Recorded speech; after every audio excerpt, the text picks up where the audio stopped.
दोस्तों, रिकी चड्डा astro healer channel से आज आपके सामने एक बहुत ही इम्पॉर्टेंट इन्फॉर्मेशन आपके लिए मैं लेकर के आया हूँ। शनिदेव 5 जून को वक्री हो जाएंगे, जिसको हम अंग्रेजी में रेट्रोग्रेशन कहते हैं, यानी कि वो पीछे की तरफ चलना शुरू करेंगे। अब हम जानते हैं कि शनिदेव 29 अप्रैल को वो कुंभ राशि में उन्होंने प्रवेश किया और वो आगे की तरफ बढ़ रहे हैं। लेकिन 5 जून को वो ठहर करके फिर से वक्री होकर के पीछे की तरफ चलेंगे और फिर 12 जुलाई को वो फिर से अपनी पिछली राशि यानी कि मकर राशि में प्रवेश कर जाएंगे और वहाँ पे पीछे की तरफ बढ़ते जाएंगे। लेकिन फिर वो 23 अक्टूबर को वो फिर से मार्गी हो जाएंगे और वो फिर से कुंभ राशि में प्रवेश करेंगे 16 जनवरी 2023 को। मैंने अपनी कंसल्टेशन या विश्लेषण के टाइम बहुत लोगों को कहा है कि जब भी शनिदेव वक्री होते हैं उस दौरान यानी कि इस परिस्थिति में 5 जून से लेकर के 23 अक्टूबर तक कोई भी नया काम, कोई भी नया जॉब, कोई भी नई चीज़ अगर आप शुरू करते हो तो उसमें आपको अड़चन आ सकती है। हो सकता है आप किसी जगह पे जॉब कर रहे हो और नई जॉब की तलाश में आप निकले, आपने नई जॉब ले ली, लेकिन फिर आपको ऐसा लगता है कि ये आपका जो डिसीजन है, ये जो फैसला है, गलत हो गया। आपकी जो परिस्थितियाँ पिछले जॉब में थी वो इससे ज़्यादा बेहतरीन थी, बेटर थी। तो मैं गुजारिश करूंगा कि ऐसा कोई फैसला ना करें, यानी कि 5 जून से लेकर के 23 अक्टूबर के बीच में कोई भी ऐसा नया कार्य या नई जॉब अपने हाथ में ना लें। अब इस सिचुएशन को समझते हुए इसका जो प्रभाव भिन्न भिन्न राशियों पे और लग्न पे पड़ेगा उस पर विश्लेषण कर लेते हैं। सबसे पहली राशि जो है वो है मेष राशि। तो मेष राशि वालों के लिए 11वें घर में शनि वक्री होने जा रहे हैं। ऐसे में जो सबसे ज़्यादा प्रभाव पड़ेगा वो आपके पहले घर में, 5वें घर में और 8वें घर में पड़ रहा है। कुछ बहुत ही महत्व के फैसले, डिसीजंस आपको इस टाइम पे लेने हैं और वो आप लोगे और उसी वजह से आपको ज़िंदगी में सफलता प्राप्त होगी। ये एक बहुत अच्छा टाइम है। अगर आप अपने बिजनेस को बढ़ाना चाहते हो, आप बढ़ा सकते हो। आपने जितनी भी मेहनत की है उसका अभी आपको फल प्राप्त हो रहा है। बट अपने रास्ते से भटकिएगा मत, अपना ध्यान कहीं और मत लगाइएगा। जिस जगह पे जो आपका पथ है उस पर चलते रहिएगा। आपकी जो सोशल लाइफ है, मित्र मंडली जो है, उसमें काफ़ी विस्तार होगा, आप खुश रहोगे, सबसे मिलोगे। वृषभ राशि वालों के लिए ये 10वें घर में हो रहे हैं। 10वां घर जो है वो कार्मिक स्थान है। ये आपको आपका जो कार्य क्षेत्र है उसमें आप देखोगे काफ़ी प्रोग्रेस दिख रही है। आपने जितने पहले प्लान बनाए थे अब आप उस प्लान को लागू करोगे और आपको सफलता ज़रूर मिलेगी। आप इस वक्त को बहुत अच्छी तरह से एंजॉय करोगे। हाँ, सफलता आएगी, थोड़ी सी देर हो सकती है, क्योंकि शनिदेव देर तो करवा सकते हैं। उनके लिए कहा गया है देर है पर अंधेर नहीं है। ये एक बिल्कुल सही समय नहीं है जॉब चेंज करने का। मैं तो कहूँगा हर राशियों के लिए मैं पहले ही कह दिया था कि 5 जून और 23 अक्टूबर के बीच में अपना जॉब चेंज मत कीजिएगा। अगर आप विद्यार्थी हो, स्टूडेंट हो, पढ़ाई कर रहे हो, आपको पूरा लक्ष्य अपने पढ़ाई पे लगाना होगा, क्योंकि आपके सामने ऐसी बहुत सी चीज़ें होंगी जो आपका ध्यान भटका सकती है। पैसों को लेकर के भी आप देखिएगा कि क्योंकि आपके खर्चे बढ़ रहे हैं, इसी वजह से आपको अपने खर्चे पे थोड़ा सा कंट्रोल रखना होगा। आपके निजी ज़िंदगी में मैं देख रहा हूँ थोड़े बहुत टेंशन्स हो सकते हैं। खास करके ये बोलते हैं ना, माँ और बाप और बच्चे के बीच में कोई टेंशन्स होने की संभावना है। और अब बात करते हैं मिथुन राशि की। मिथुन राशि वालों के लिए ये जो शनिदेव का वक्री होना, ये आपके 9वें स्थान में, भाग्य स्थान में हो रहा है। सीधी सी बात है, इस टाइम पे आपको हर लिहाज से अलग अलग मुसीबतों का सामना करना पड़ेगा। ये एक ऐसा टाइम है जब आप बहुत चिड़चिड़े होंगे, गुस्सा होगा, मूड स्विंग्स होंगे, आप खुश नहीं रहोगे, उदास रहोगे, लेकिन इससे आपको बाहर निकलना है। मैं ये भी बता दूं आपको कि अगर आप किसी चीज़ के लिए इंतज़ार कर रहे थे कि कुछ काम मेरा बनने वाला है, तो वो आपका काम अभी फ़िलहाल नहीं बन रहा है। कुछ हफ्तों या महीनों तक आपको इंतज़ार करना होगा। बिजनेस में भी आपको कोई बढ़ोतरी दिख नहीं रही है, थोड़ा बहुत धक्का पहुंच सकता है वहाँ पर भी। सेहत को लेकर के भी आपको इश्यूज आ सकते हैं। प्रॉब्लम्स इतनी भी हो सकती है जिसमें आपको आपका जो मानसिक संतुलन है वो थोड़ा बहुत डगमगा सकता है। अगली राशि जो है वो है कर्क राशि। कर्क राशि वालों के लिए ये 8वें घर में होने जा रहे हैं शनिदेव वक्री। ऐसे में ज़िंदगी में बहुत सारे बदलाव और अचानक से बदलाव आप देखोगे, प्रोफेशनल लाइफ में भी और आपके व्यक्तिगत जीवन में भी। जीवन में एक जो बैलेंस होता है वो आप बना नहीं पाओगे, इंस्टेबिलिटी रहेगी आपके इसमें, चाहे वो मैं इकोनॉमिकली कहूँ, पॉलिटिकली कहूँ या फिर सोशल लाइफ में कहूँ, हर जगह पे थोड़ा बहुत उतार चढ़ाव आपको नज़र आएगा। काफ़ी लोगों से आपका आर्ग्यूमेंट या फिर डिसएग्रीमेंट हो सकता है, खास करके आपके जीवन साथी के साथ। पूर्वजों की प्रॉपर्टी, एंसेस्ट्रल प्रॉपर्टी को लेकर के भी कुछ डिस्प्यूट होने के चांसेस हैं। पैसों को लेकर के भी थोड़ी बहुत जगहों पे आपको लॉस होने की संभावना है, तो पैसों को बहुत संभाल करके उपयोग कीजिएगा। अगली राशि जो है वो है सिंह राशि। आपके 7वें घर में शनिदेव वक्री होंगे, तो ऐसी परिस्थिति में सबसे पहली बात तो है आपके पर्सनल लाइफ में उतार चढ़ाव होने जा रहे हैं। ऐसे में आपका शादीशुदा जो जीवन है उसको ज़रा संभालिएगा। अलग होने के चांसेस भी हो सकते हैं, सेपरेट होने के चांसेस भी हो सकते हैं, तो इसको संभालिएगा। आपको हर चीज़ के लिए बहुत ज़्यादा मेहनत करनी पड़ेगी, तभी ही आपको कामयाबी मिलेगी। इस वक्त आपके लिए अगर कोई मंत्र है तो वो सिर्फ एक ही मंत्र है, स्टे पॉजिटिव, यानी कि पॉजिटिव सोचिए, पॉजिटिव कीजिए। अगली जो राशि है वो है कन्या राशि। कन्या राशि वालों के लिए आपके 6ठे घर में ये शनिदेव वक्री हो रहे हैं। ऐसे में कुछ नेगेटिव चीज़ें आपके जीवन में होंगी, जो आपको बहुत सी जगहों पे आपको नेगेटिव रिजल्ट्स या परिणाम दे सकती है। सेहत को लेकर के भी कुछ इशू हो सकते हैं, बिकॉज 6ठे घर के अंदर शनिदेव का वक्री होना ये सेहत को लेकर प्रॉब्लम्स कर सकता है। वहीं पर मैं देख पा रहा हूँ कि अगर कुछ पॉजिटिव हो रहा है तो ये है कि आपके जितने भी दुश्मन हैं या जो जिनसे आप अब तक आपको तकलीफ होती थी, आप उन सभी को पछाड़ दोगे, आप उनसे आगे निकल जाओगे।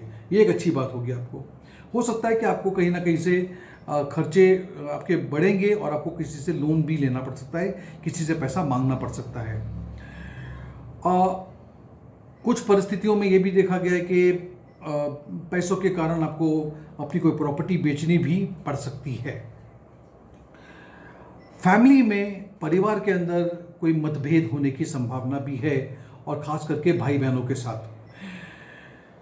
आप जितनी मेहनत करोगे, जितना आप हार्ड काम करोगे, आप देखेंगे उतना ज़्यादा आपको कामयाबी मिलेगी ज़रूर। अगली राशि जो है वो है तुला राशि। 5वें घर में शनिदेव वक्री होने जा रहे हैं। ऐसे में आपकी रोमांटिक लाइफ, आपका प्रेमी प्रेमिका, उनके साथ में, आपके बच्चों के साथ, 5वां घर बच्चों का भी है, ये एजुकेशन का भी है, क्रिएटिविटी का भी है, तो यहाँ पर सबसे ज़्यादा उसका प्रभाव पड़ रहा है। तो आपके इस जगह पे आप देखोगे कि शादीशुदा जीवन में तो कोई प्रॉब्लम नहीं है, वो उसके लिए काफ़ी अच्छा समय है। आप अगर पार्टनरशिप में हो तो पार्टनरशिप के लिए भी समय काफ़ी अच्छा है आपके लिए, उसमें कोई परेशानी नहीं है।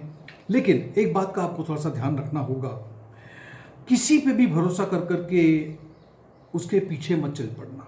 जिसको हम कहते हैं आंखें बंद करके किसी पे भरोसा मत करना। अगर आप विद्यार्थी हो तो हो सकता है कि आपका जो ध्यान है, आपका जो मन है, उसके भटकने की संभावना दिखती है। अगली राशि जो है वो है वृश्चिक राशि। वृश्चिक राशि वालों के लिए ये 4थे घर में, जहाँ पर हम माँ को देखते हैं, प्रॉपर्टी को देखते हैं, डोमेस्टिक हैप्पीनेस को देखते हैं, यहाँ पर आपको आपके माता पिता के साथ में थोड़े बहुत अनबन होने के चांसेस दिखाई देते हैं। वहीं पर जो वृश्चिक राशि वाले हैं, आपको ऐसा भी हो सकता है कि आपको आपके घर से थोड़ा सा दूरी पे जाना पड़ सकता है, चाहे वो काम की वजह से हो या कोई और अन्य वजह से भी हो, लेकिन घर से आपको अलग होना पड़ सकता है। भाई बहनों के साथ में थोड़ा बहुत आर्ग्यूमेंट या थोड़े बहुत झगड़े होने के चांसेस हैं। कुछ अगर कोर्ट कचहरी का मामला चल रहा है तो उसमें आप विजेता रहोगे, आपको जीत हासिल होगी, क्योंकि शनिदेव चौथे घर से छठे घर को देख रहे हैं।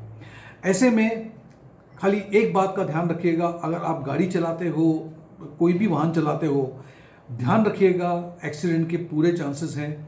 ऐसे में यात्रा जितनी ना करो उतना ही ज़्यादा अच्छा है। अगर आप विद्यार्थी हो, आपके पढ़ाई के लिए काफ़ी अच्छा समय है। अगली राशि जो है वो है धनु राशि। धनु राशि वालों के लिए ये आपके तीसरे घर में शनिदेव वक्री हो रहे हैं। तीसरे घर से हम अपने छोटे भाई बहनों को देखते हैं, पड़ोसियों को देखते हैं। इसमें राइटिंग है, डॉक्यूमेंट है, ये सब चीज़ें हैं जो दिखती है। और शनिदेव वहीं से नवम स्थान को यानी कि भाग्य स्थान को भी देखेंगे। ऐसे में आपका जो नसीब है उस पर शनिदेव का क्या प्रभाव पड़ने से आप जहाँ पे काम करते हैं उस पर थोड़ा सा प्रभाव उसका पड़ सकता है। अच्छा प्रभाव भी पड़ सकता है, कामयाबी भी मिल सकती है। वहीं पर आप देखोगे कि आपको हर चीज़ में कोई ना कोई पॉजिटिव चीज़ें आपके साथ में होंगी, लेकिन खर्चा जो है आपको थोड़ा संभाल के करना पड़ेगा। हो सकता है कि आप प्रॉपर्टी खरीदने का सोचें। अगर ऐसा सोच रहे हैं, ध्यान रखिएगा प्रॉपर्टी को खरीद लीजिए, लेकिन क्योंकि तीसरे घर के अंदर शनिदेव है, ध्यान रखिएगा लीगल पेपर को ध्यान से पढ़िएगा साइन करने से पहले। आपको कोई भी अगर आप अपने बच्चों के साथ अगर बात कर रहे हो या उनके बारे में चिंतित हो तो थोड़ा सा धैर्य बनाए रखें, थोड़ा पेशेंस, जल्दबाजी मत कीजिएगा। बच्चे आपकी बात मानेंगे, उनके पढ़ाई में, उनके करियर में सुधार हो रहा है, लेकिन आप उनके पीछे मत पड़ जाइएगा। थोड़ा सा स्पेस देने की ज़रूरत है आपको। अभी तीसरा घर आप जानते हैं यात्राओं का है, छोटी मोटी यात्राओं का है। तो हो सकता है कि काम को लेकर के या आप वेकेशन के लिए यात्राओं पे जाएं। अब बात करते हैं मकर राशि वालों के लिए। मकर राशि वालों के लिए जीवन में अभी थोड़ा बहुत उतार चढ़ाव रहेगा। अब शनिदेव आपके दूसरे घर में वक्री हो रहे हैं। ऐसे में वो कहते हैं ना, हमारे जो सिद्धांत होते हैं, हमारे जो प्रिंसिपल्स होते हैं, उसको लेकर के थोड़ा सा आप बहुत अड़ियल रुख अपना लोगे, जिसके वजह से लोगों से आपके मतभेद हो सकता है। आपको आपकी माँ के साथ में भी थोड़े बहुत मतभेद होने की संभावना है, और वो इसलिए होगा क्योंकि आपको ऐसा लगेगा कि आपकी माँ आपसे ज़्यादा किसी और से प्यार करती है, जबकि वो बात सत्य नहीं है, लेकिन आपका मन ऐसा, आपके दिमाग में ऐसे विचार आएंगे। फैमिली में प्रॉब्लम्स हैं, फैमिली में कुछ इश्यूज़ हैं, और अगर आप शादीशुदा हैं या आप किसी से प्यार करते हैं तो आपको लगेगा कि मैं इस रिश्ते में फंस गया हूँ। इसमें कोई सत्य नहीं होगा, लेकिन आपको ऐसा फील होगा कि आप उस चीज़ में फंस गए हो। हाँ, प्रॉपर्टी को लेकर के कोई भी मसला हो तो आपको कामयाबी मिलेगी। प्रॉपर्टी खरीदना चाहते हो, आपके समय अच्छा है, उसमें कोई दो राय नहीं है। अब बात करते हैं कुंभ राशि की। कुंभ राशि वालों के लिए लग्न में ही, पहले घर में ही शनिदेव वक्री हो रहे हैं। ऐसे में आपका जो पर्सनल लाइफ है, आपकी खुद का जो जीवन है, उसके बारे में आप ज़्यादा विचार करोगे कि मैं किस तरह से दिखता हूँ, किस तरह के परफॉर्म करूँ, क्या करूँ, इसके बारे में ज़्यादा चिंता करोगे आप। पैसों को लेकर के थोड़ी बहुत प्रॉब्लम्स आपको आ सकती हैं, क्योंकि इस वक्त थोड़ा सा इनकम लो रहेगा और खर्चे आपके ज़्यादा बढ़ रहे हैं। एक्सपेंसेस को थोड़ा सा कंट्रोल कीजिएगा, जहाँ पे खर्चा नहीं करना है कोशिश कीजिए खर्चा आप ना करें। कुछ फैमिली मेम्बर्स के साथ में भी कुछ इश्यूज हो सकते हैं छोटे मोटे, और रोमांटिक लाइफ में भी आप थोड़ा बहुत आपको ऐसा लगेगा कि वो प्यार आपको शायद नहीं मिल रहा, या वो अटेंशन आपको नहीं मिल रहा, और इसी वजह से आप थोड़े से डिप्रेशन में जाने की संभावना है। उसको टालने के लिए, ताकि आप डिप्रेशन में ना जाएं, बस पॉजिटिव रहिए, अच्छी सोच रखिए और अपना दिमाग किसी और चीज़ में लगा के रखिएगा। अगर आपने दिमाग खाली छोड़ दिया तो आपको ये सेहत पे भी आपके असर करेगा। अब आप अगर कहीं पे काम कर रहे हैं, सैलरी पे काम कर रहे हैं, तो मैं आप देख पा रहा हूँ कि वहाँ पर आपको फ़ायदा ये मिलेगा कि आपकी सैलरी में बढ़ोतरी हो सकती है, प्रमोशन हो सकता है, आमदनी में अच्छा ये होगा। खर्चा लेकिन संभालना। अब बात करते हैं सबसे आखिरी राशि यानी कि मीन राशि। मीन राशि वालों के लिए ये शनि देव वक्री हो रहे हैं आपके 12वें घर में। 12वां घर खर्च है, 12वां घर विदेश की से जुड़ा हुआ है। ऐसे में आप देखोगे कि आपका जो मानसिक और पैसों को लेकर के जो चीज़ें हैं वो ज़्यादा आपके इसमें रहेंगी। आप उसी पर ज़्यादा काम करने की कोशिश करोगे। तो हो सकता है कि आपको पैसों के मामले में कुछ डिसीजन लेने पड़े कि पैसा किस तरह से बचाया जा सके और अनचाहा खर्चा ना करें, उस पर आप प्लानिंग कीजिए, ज़रूरी भी है। आप लोगों को शक की निगाह से देखोगे, सभी पे भरोसा करना आपके लिए इतना आसान नहीं होगा और वही चीज़ आपके पार्टनरशिप में या पार्टनर में के साथ में मतभेद होने के चांसेस हो सकते हैं। अगर आप अपने बिजनेस को बढ़ाना चाह रहे हैं, आगे बढ़ना चाह रहे हैं, तो ऐसे में सबसे पहली बात है, जो भी आपने प्लानिंग की है या प्लानिंग कर रहे हो वो लंबे समय के लिए सोच के कीजिए। ऐसे नहीं कि आज से 3 महीने बाद क्या होगा, नहीं, आज से 3 साल बाद कैसे क्या हो सकता है, उस तरह की प्लानिंग करो, उससे आपको फ़ायदा होगा। अगर आप एक विद्यार्थी हो, स्टूडेंट हो, तो आपका मन भटक रहा है, थोड़ा बहुत यहाँ वहाँ हो रहा है, पढ़ाई में ध्यान नहीं लग रहा है। क्यों? क्योंकि फैमिली में थोड़ी बहुत परेशानियां हैं, आपके आसपास लोग थोड़े से अच्छे मूड में नहीं हैं, वो आपको विचलित कर सकते हैं, वो चीज़ आपको पढ़ाई से भटका सकती है। तो ये था मेरा विश्लेषण 12 की 12 राशियों पे। अब आपको अगर ये वीडियो पसंद आया हो तो इसे आप एक लाइक ज़रूर दीजिएगा, नोटिफिकेशन बेल आइकन पे क्लिक कीजिए और मेरे इस चैनल को सब्सक्राइब ज़रूर कीजिएगा। बहुत बहुत धन्यवाद। Thank you.